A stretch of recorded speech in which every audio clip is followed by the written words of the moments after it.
Ravens Wrap is sponsored by Bud Light, Holiday Inn Express, the Ocean City Golf Club, Comfort Inn, Russell Street Report, the original Green Turtle, and hosted by the Blue Ox Bar and Grill.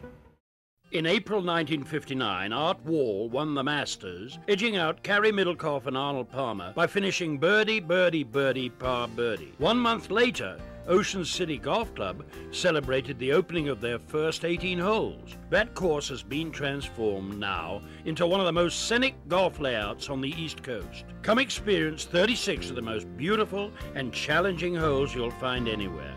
Ocean City Golf Club in Ocean City, Maryland.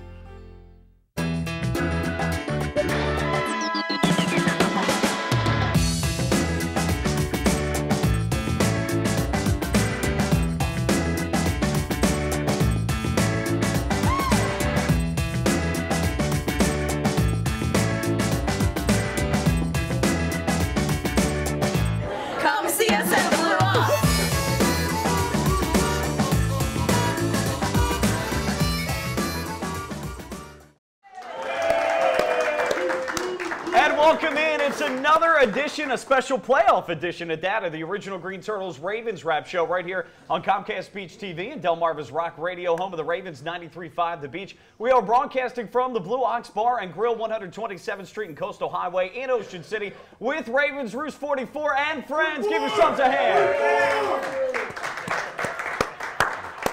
It is wild card weekend in the NFL, and your 10-6 Baltimore Ravens. I got a big game coming up. Hey, we're going to recap the last 2 weeks of play as we were off last week for the Christmas holiday. We're going to talk news and notes, that is, and we'll preview the upcoming game against the Indianapolis Ursays on Sunday afternoon at 1 o'clock. The Ravens Wrap Show brought to you by the original Green Turtle, the Blue Ox Bar and Grill, Bud Light, our friends at Comfort Inn Gold Coast, Geico, the Ocean City Golf Club, jctickets.net, and the Holiday Inn Express. I'm Mike Bradley from 105.7 The Fan in Baltimore and locally on 92.7 WGMD. To my left, OC Local, former Lehigh College player, John Gehrig. Welcome back. Happy New Year to you, sir. Happy New Year. Yeah, all right. To his left, also an OC Local, Ravens Roost member, former coach Steve Slaza. Steve, welcome back. Happy New Year to you. Appreciate it. So, hopefully everybody had a great Christmas and New Year holiday. And, you know, I got to tell you guys, okay, I've done this show for 5 years. Each of the 5 years, it's been a playoff edition. So we got good karma. We got good luck. We got good stuff going here. Harbaugh, Flacco. You know? Mike Bradley. It's all in the mix, you know? It's a winning combination right here. We need something else maybe to win, to get to the big game. We just need something to get us over the hump to the Super Bowl. Maybe we have a special guest that'll get us over the hump later. Yeah, absolutely. So, yeah, we will have a special guest coming up a little bit later, Billy Carter from BJ's on the Bay, representing the Redskins who are in the playoffs as well. BJ's on the water as the Redskins are in the playoffs as well. And who knows, we didn't get our Orioles-Nationals World Series, but maybe we could get a Ravens-Redskins Super Bowl. How cool would that be? It's been a good year for area sports. It absolutely has been. I think 2012 as a whole was great for Baltimore area sports and beyond. The Ravens, the Orioles, Michael Phelps, all good stuff that happened in 2012. And hopefully 2013 will be off to a good start for the Ravens. And, you know, what I'd like to do at the first show of the playoffs, and we've been able to do the last 5 years, you know, every week, you know, we go over some of the glaring issues at times, the weaknesses the Ravens have. And, you know, even though they've had very successful campaigns, we always tend to look at the negative. I always like to go back and look at some of the positives, though, of the season that was. Okay, 10-6, second straight AFC North division title. Okay, also fifth straight trip to the playoffs. No other team's done that in the last 5 years but the Ravens. Okay, so not only that, John Harbaugh become just the third NFL coach since the merger in '70 to reach the postseason in each of his first 5 years. In 4 of the last 5 years, Harbaugh's registered at least 10 wins. That's amazing stuff. Taking a look at the offense this year, the Ravens set a single-season franchise record by scoring 398 points, averaging the NFL's 10 most points per game. Also, they had the 4th best scoring average. They also surrendered just 16 giveaways. That's a franchise single-season record, and it ties a few other teams for the NFL's second fewest turnovers. They produced 72 offensive plays of 20 or more yards this season, setting a franchise record and ranking 3rd in the NFL. Special teams had a phenomenal year. Obviously, defense not up to, what we're used to. However, though, over the final 6 games, the Ravens allowed the NFL's 4th fewest yards per game, yielding 299. So, you know, you take a look at this, guys, and another very successful campaign for the Ravens. You know, we always put our favorite team under a microscope, under a magnifying glass. But, man, when you step back and take a look at 6 head coaches, 7 GMs, or vice versa, pretty damn good franchise on our hands here. Yeah, you know, and I'm guilty for being hard on them. And the reality is we go to the playoffs. We've been in the playoffs a lot, 4 times. It's not enough just to get in for us anymore. You know? The bar's set very high. You know, now it's championship time. Now it's Super Bowl time. It's not fun just to go to the stadium and get a home game. Remember, we went to the playoffs for a few years, and the Ravens did, but it wasn't a home game. We wanted a home game. All of our games were on the road. Now we've had a couple home games the last couple. We got a bye last year as well. Yeah. Got a bye, and you know that's great. They're all talking points. But now it's about championships, and the window's closing a little bit. We have one of the greats that's ever played the game, calling it a career. We'll talk about it a little later, but it's Super Bowl time. So, you know, when you get to the point where it's time to win championships and the playoffs just aren't enough, and really the playoffs are just a pathway to the Super Bowl. That's why me in particular, I've been harder on them than most. But you're right. It's a consistent organization. We can be hard on a team, hard on them when they're good, trying to make them, or try to almost demand excellence or expect a Super Bowl appearance, only because they've been so consistently good. So you're right. All those things you just said, 10 wins in the NFL is, you know, when you keep doing it, you do it one time, it's good. You do it repeatedly, it's great. And the Ravens, just happy to be a Ravens fan. It's fun. And, you know, now the fun begins. And, Steve, only one team in the NFL can say the last 5 years that they've been to the playoffs. And you got to get in the playoffs to give yourself a chance. And that's all you can do. And then from there, hey, it's anybody's game to win the Super Bowl. We saw that with the Giants, the Packers over the last couple of years. We are a model of consistency. I like the way they've done it. And I think what you're saying about the defense, I mean, that is so much, you know, of what we are this year. Is, you know, they were mid-year about the bye. They sort of came together and said, okay, we're playing some guys in the wrong place. Let's do a better job and let's move some guys around. And they did. And the young guys came on. But, you know, I said for Ray Lewis to make this announcement the way he did, you know, it really shoots us into the upper echelon now, moving up among teams. It makes us, okay, you know, we catch fire now. You know, this is a year where nobody is really a great team, and every team has a glaring weakness. And I think that, you know, we're poised right now to really do some damage in the playoffs.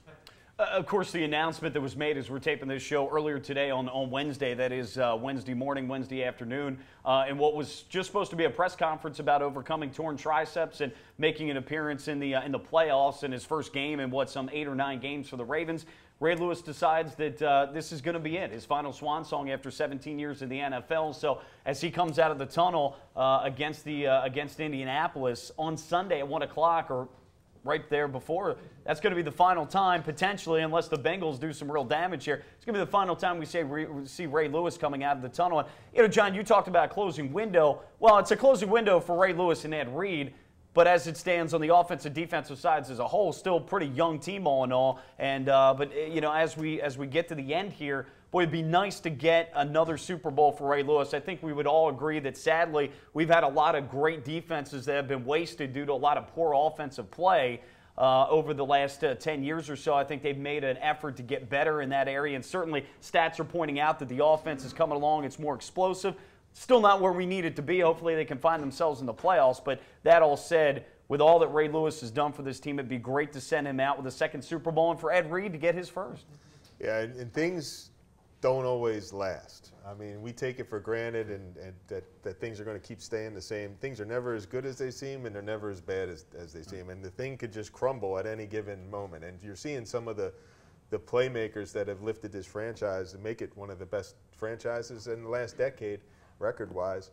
You're seeing some of those pieces just get older and go out of the league now. So you don't know what kind of locker room you're going to have when you have your leader leaves the locker room. So you're right. I mean, someone's going to need to step up going forward. And this team is just not as good. Let's just face it. I mean, they have the talent, but Steve, you hit the nail on the head. The entire league, there's no team that is. There are no 16-0 New England Patriots. There are no 15-1 Green Bay Packers. And neither one of those teams won a Super Bowl. So you never know. Well, even like I was saying, like Denver, you know, which again I went to and saw firsthand, you know, that was a game you didn't think we'd be in, but we were. I mean, I thought Peyton Manning would just be moving the ball up and down. He didn't.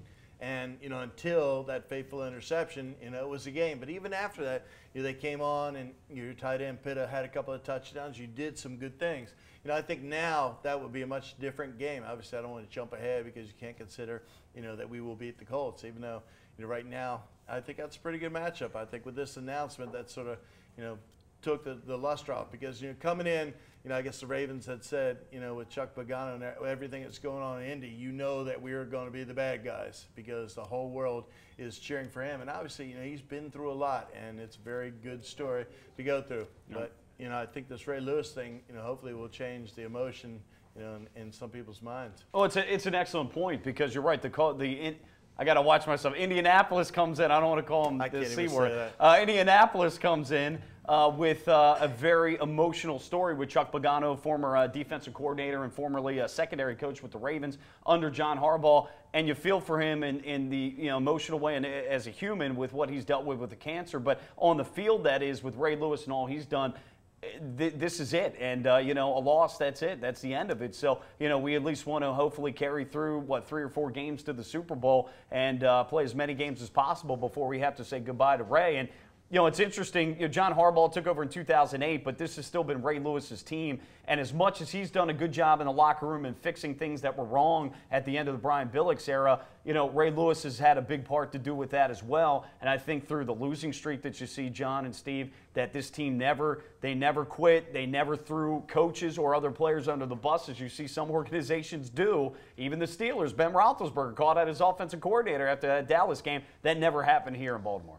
I think people don't understand, a lot of people just don't understand the importance in the huddle of a guy, and this is my criticism of Joe Flacco. I mean, you don't have that concern on the defensive side of the ball because you have your quarterback on the defense. When you have your leader that just commands the huddle and can get guys, millionaires, arrogant jerks.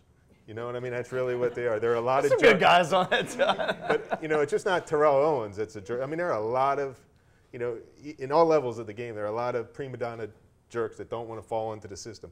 And when you have a guy that can just pull everybody together as a unit, because you have just one guy that slacks off on a play, the play has a potential of just falling apart. So not having that guy, I mean, and there's no one really there to replace him, really.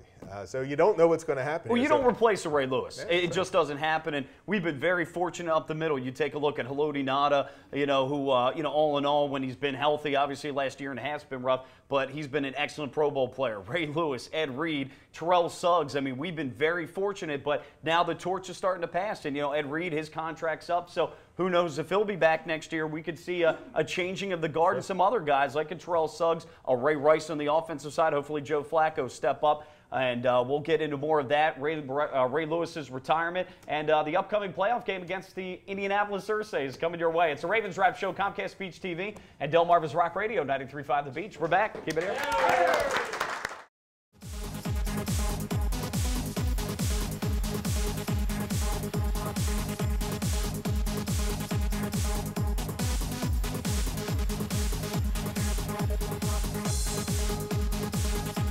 Ravens Wrap is sponsored by Bud Light, Holiday Inn Express, the Ocean City Golf Club, Comfort Inn, Russell Street Report, the original Green Turtle, and hosted by the Blue Ox Bar and Grill. Welcome to the Comfort Inn Gold Coast. Conveniently located just 1 block from the beach and adjacent to shopping at the Gold Coast Mall and the movie theater. Newly renovated and open year-round with a marvelous bayfront view. Visit us on the web at comfortgoldcoast.com and see our hot deals and great golf packages, or simply call our direct reservation line to plan your stay.